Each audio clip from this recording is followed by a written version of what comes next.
Lesti Kejora kembali ke pelukan Rizky Bilar, Yeni Wahid, tak heran, ada banyak faktor penyebabnya.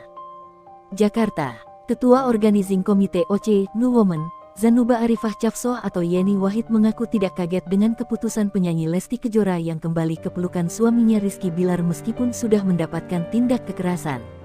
Menurut Yeni, hampir 50% korban KDRT akan kembali kepada pasangannya. Ada banyak faktor yang membuat hal itu terjadi, mulai dari ketergantungan secara finansial, ketergantungan secara emosi, ketakutan kalau harus memulai hidup baru sendiri, dan lainnya.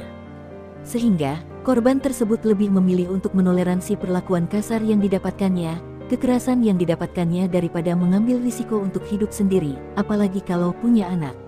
Nah, pasti ada perasaan ini bapaknya anakku, yang paling penting adalah korban KDRT harus diberikan pendampingan itu tadi.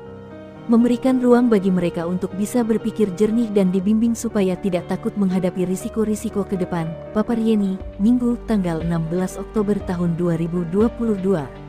Yeni menegaskan kekerasan tidak bisa ditoleransi, apalagi kekerasan yang dialami diri sendiri. Sehingga, harus berani untuk memutus mata rantai kekerasan tersebut, dan harus dimulai dari diri sendiri. Yakinlah bahwa siapapun korban itu akan mendapat dukungan dari orang-orang di sekelilingnya. Kalau butuh, saya pribadi, siapapun yang kena KDRT silakan kalau mau konsultasi. Jangan takut, jangan ragu, karena tidak ada orang yang berhak untuk mendapatkan perlakuan kasar dan diperlakukan dengan menggunakan kekerasan. Kita harus belajar mencintai diri kita sendiri dulu, imbuh dia. Lingkaran kekerasan. Yeni mengimbau para perempuan jangan terjebak dalam lingkaran KDRT, karena anaknya akan belajar pola kekerasan yang ada di dalam hidupnya. Tentu saja hal itu tidak mendidik dan akan mengganggu pertumbuhan anak ke depannya. Jadi, para ibu yang menjadi korban KDRT, pikirkan kualitas untuk anaknya, nanti jangan mau berada di lingkungan yang isinya KDRT, ucap Yeni. Yeni menyebut korban kekerasan dalam rumah tangga KDRT perlu dilakukan pendampingan. Korban KDRT perlu mendapatkan konseling pendampingan, tapi syaratnya dia sendiri mau didampingi, terutama keluarganya harus bisa mengarahkan agar korban mau didampingi, ujar Yeni. Jika tidak dilakukan konseling, Yeni mengkhawatirkan lingkaran kekerasan dalam rumah tangga akan terus berulang.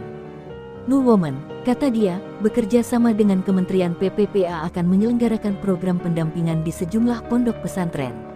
Kami akan melatih, terutama para istri kiai di pesantren, aktivis pesantren agar dapat memberikan pendampingan bagi korban KDRT. Sehingga, lingkaran KDRT di keluarga tidak terus berputar.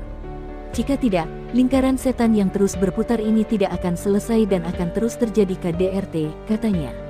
Dikutip dari tefonenews.com.